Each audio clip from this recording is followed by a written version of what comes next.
Hi friends, ಇವತ್ತು ನಮಗೊಂದೊಳ್ಳೆ ಶುಭ ಅಂತಲೇ ಹೇಳ್ಬೋದು. ಯಾಕಂದರೆ ಸಾಮಾನ್ಯವಾಗಿ ಎಲ್ರಿಗೂ ಬ್ರಹ್ಮಕಮಲ ಹೂವಿನ ಬಗ್ಗೆ ಗೊತ್ತೇ ಇರುತ್ತೆ ಫ್ರೆಂಡ್ಸ್. ಸೊ ಈ ಬ್ರಹ್ಮಕಮಲ ಮಧ್ಯರಾತ್ರಿಯಲ್ಲಿ ಅರಳುವ ಒಂದು ಹೂವಾಗಿದೆ. ಈ ಬ್ರಹ್ಮಕಮಲ ಹೂವನ್ನು ಪೂಜಿಸಿದರೆ ಏನೆಲ್ಲ ಉಪಯೋಗ ಆಗುತ್ತೆ ಅಂತಂದರೆ, ಈ ಬ್ರಹ್ಮಕಮಲವನ್ನು ಪೂಜಿಸೋದ್ರಿಂದ ಸಂಪತ್ತು ಬರುತ್ತೆ ಎನ್ನುವ ನಂಬಿಕೆ ಇದೆ ಫ್ರೆಂಡ್ಸ್. ಹಾಗೆ ನಿಮ್ಮ ಇಷ್ಟಾರ್ಥಗಳು ಈಡೇರುತ್ತೆ. ಹಾಗೆ ಫ್ರೆಂಡ್ಸ್, ನಮ್ಮ ಮನೆಯಲ್ಲಿ ಶುಕ್ರವಾರ ಬ್ರಹ್ಮಕಮಲ ಬಿಟ್ಟಿರೋದ್ರಿಂದ ನಮಗಂತೂ ತುಂಬಾ ಖುಷಿಯಾಗಿದೆ. ಸಾಕ್ಷಾತ್ ಲಕ್ಷ್ಮೀದೇವಿಯ ಹೂವಲ್ಲಿ ನೆಲೆಸಿರ್ತಾಳೆ ಅಂತ ನಂಬಿಕೆ ಕೂಡ ಇದೆ ಫ್ರೆಂಡ್ಸ್.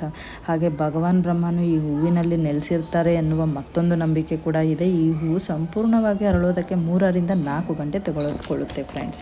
ನಮ್ಮ ಮನೆಯಲ್ಲಿ ನಾವು ಪೂಜೆ ಎಲ್ಲ ಮಾಡಿ ಬ್ರಹ್ಮಕಮಲಕ್ಕೆ ಅಗರಬತ್ತಿ ದೀಪಗಳನ್ನೆಲ್ಲ ಹಚ್ಚಿ ಅದು ಪೂರ್ತಿಯಾಗಿ ಅರಳಿದಾಗ ಆರತಿ ಕೊಟ್ಟು ನಂತರ ಬ್ರಹ್ಮಕಮಲವನ್ನು ದೇವರಿಗೆ ಅರ್ಪಿಸೋದಿಲ್ಲ.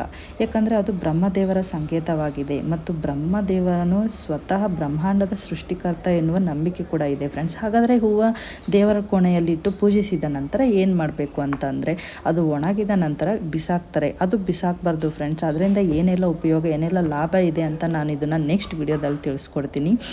ಹಾಗೆ ಈ ವಿಡಿಯೋನ ಪ್ರತಿಯೊಬ್ಬರಿಗೂ ಶೇರ್ ಮಾಡಿ, ಹಾಗೆ ಫಾಲೋ ಮಾಡಿ ಅದನ್ನು ಮರಿಬೇಡಿ ಫ್ರೆಂಡ್ಸ್. ನಾನು ಖಂಡಿತ ನೆಕ್ಸ್ಟ್ ವಿಡಿಯೋದಲ್ಲಿ ಹೂವು ಒಣಗಿದ ನಂತರ ಅದನ್ನು ಏನು ಮಾಡಬೇಕು, ಇದರಿಂದ ಏನೇನು ಉಪಯೋಗ, ಏನೇನು ಲಾಭ ಇದೆ ಅನ್ನೋದನ್ನು ನಾನು ನೆಕ್ಸ್ಟ್ ವಿಡಿಯೋದಲ್ಲಿ ತಿಳಿಸ್ಕೊಡ್ತೀನಿ.